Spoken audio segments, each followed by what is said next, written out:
Contactor or relay? What kind of guy are you? Me, I go both ways, depending on what I'm wiring. Now, I don't know what child labor manufacturing plant these things showed up from, but when I'm dealing with contactors or relays, there's only one thing that I'm concerned with, and that is paying attention to my coil voltage. Now, your coil voltage is the voltage that controls everything that goes on in that contact. If you don't get your coil voltage right, nothing else matters. Now, there's been several instances where I didn't pay attention to that coil voltage and I let the smoke out. So Exhibit A, smoked coil.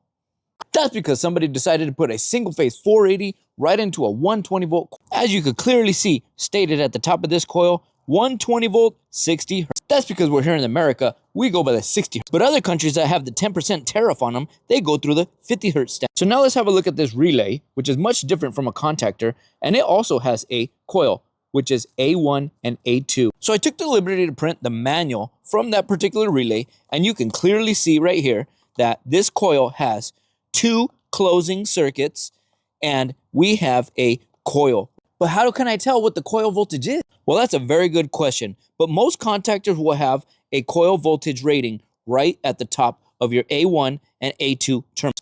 Or if you're dealing with the relay, sometimes the coil voltage will be written right on the actual coil, as you can see in this relay, right? And if you pay attention to this contactor right here, it's hard to find the coil voltage right here on the side because that's the load rating. Those are the contact rating. The coil voltage is actually written right here on the coil. But if you weren't able to find the actual coil voltage on the coil itself and you were missing that very important piece of information, you can always just jump on Google and print out the manual for that specific part number so you can locate the actual coil voltage if it were. So just to cover the ground that we just went over, the coil is the one thing that you want to know before you wire in any contact. So I took the last of my EBT money and I went and traded it in for this inverter. Now this specific inverter runs off 2 Milwaukee batteries and it gives you 2 receptacle plugs so I can wire it to a contact. I'm going to be running this contactor off of this green push button, which green is the standard color for normally open. So now look what happens when I push this push button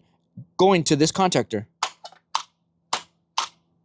So that is really, essentially, the only thing that matters to a contactor. So this particular inverter has an output of 120 volts, and this specific contactor has a coil that's rated at 120 volts. So it's very important that I get that particular voltage right. So now that I got this contactor operating as I wanted to, it's time to talk about contact points.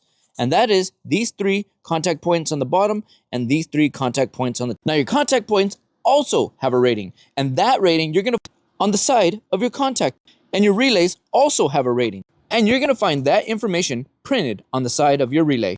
Now a contactor will have an input side and a contactor will have an output side, and you're going to find these input side labeled L1, L2, and L3, and your output side will be labeled T1, T2, and T3. So this is a 3-phase contactor. It basically has 3 paths for electricity to travel. Your L1 only sends voltage from this terminal down to this terminal, and that is separate from your L2. Your L2 will send voltage from this terminal down to this terminal, and same thing with your L3. These are all 3 separate circuits that work together. So I have 1 probe wired in to L1, and I have 1 probe wired in to T1.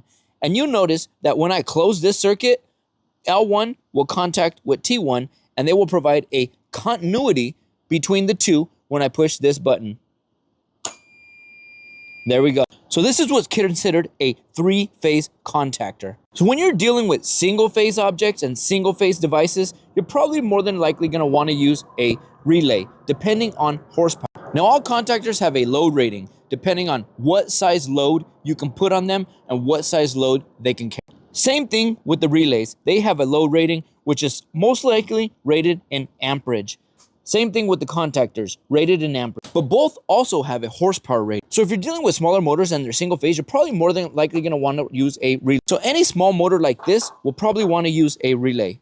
But if you're dealing with larger horsepower motors and you have 3 phases running into that motor, you're probably going to want to use a contactor because they hold more current and they hold a better horsepower rate. So this video is basically just covering the difference between the coil side and the load side of a contactor. So always remember, a contactor or a relay have a coil side and a load side. And if you're able to remember that small bit of information, that's going to put you in the next tax bracket in paying those taxes, baby. Let's go. See you on the next one. Stay safe out there.